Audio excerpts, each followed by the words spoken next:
Hi everyone, I'm Doc RB, your board-certified OBGYN perinatologist or high-risk pregnancy OB. Umattend ako ng isang meeting with other OBGYNs at nakarinig ako ng comment na may mga napkins daw and sanitary pads sa mga basurahan in the malls na nakatiwangwang lang. At napag-usapan nga namin na meron palang mga tao na hindi marunong mag-dispose ng kanilang mga ginagamit na sanitary napkins or mga panty liners.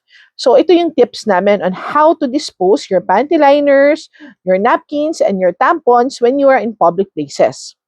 Tatandaan nyo lang po, and very important, na huwag nyo po silang itatapon sa mga toilet bowls, katulad nito, because pwede po nilang mabarahan at magkakaroon kayo ng clogged toilet bowl na hindi na magpa-flush ng maayos.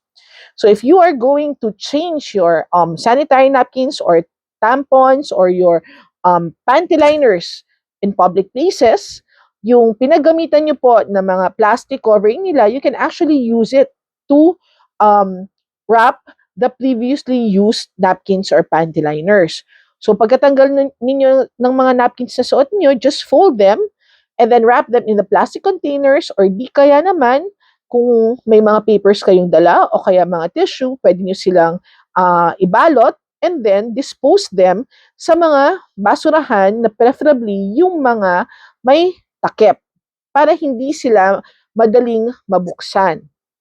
And if you have areas na may mga disposal for infectious wastes, pwede nyo pong itapon yung mga nagamit na panty liners and napkins dito.